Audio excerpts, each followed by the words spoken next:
ජපානයේ ඉන්නවා කොයි කියලා හරි අපූර්ව මාළු జాතියක්. මේ මාළු එක්ක පොඩි වීදුරු ටැංකියක දැම්මොත් ඌ අඟල් 2ක් හෝ 3ක් විතරයි ලොකු වෙන්නේ. ඌ හිතනවා මගේ ලෝකය මේක තමයි මට මීට වඩා ලොකු වෙන්න බෑ කියලා. ඌ ඒ පුංචි ඊටට ගැලපෙන්න උගේ වර්ධනය සීමා කරගන්නවා.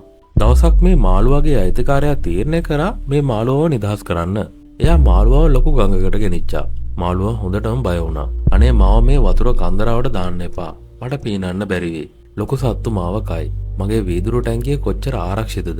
මාළුවා හිත යටින් කෑ ගැහුවා. මාළුවා ගඟට වැටුණා. ඒත් පුදුමේ කියන්නේ ඌ පීනුවේ නෑ. ඌ කලේ ගඟ අයිනේ තිබුණු ගලක් අස්සට වෙලා හැංගුණ එක. ඇයි දන්නවද? ටැංකිය නැති වුණාට ටැංකියේ සීමාව තාම එයාගේ ඔළුවේ තිබුණා. එයා හිතුවේ තාමත් එයා ඉන්නේ අර පුංචි ඉඩේ කියලා. එයා ලොකු වෙන්න බය වුණා.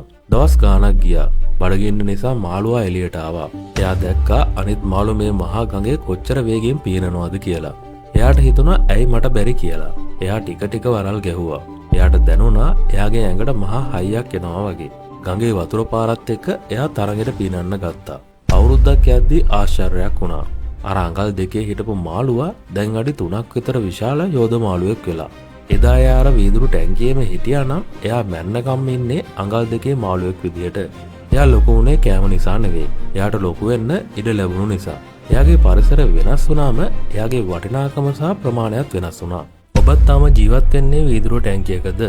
ඔබ වටේ ඉන්නෙත් බෑ කියන මිනිස්සු නම්, ඔයාව පල්ලෙහාට දාන යාළුවෝ නම්, ඔයාගේ දියුණුවට ඉඩක් නැති රස්සාවක් නම්, ඔයා කොච්චර දක්ෂ වුණත් ඔයාගේ වර්ධනය එතනින් නවතිවි. ඔයාට ලොකු වෙන්න ඕන නම් ලොකු මාළු ඉන්න තැනකට යන්න ඕන. ඔයාගේ වටපිටාව වෙනස් කරන්න. බොරුන් හැදෙන්නේ කුඩා ටැංකිය වල නොවේ, මහා සාගරයේ. අදම බිඳින්න ඔබේ වීදුරු ටැංකිය. පීනන්න ඔබේ මහා සාගරයට.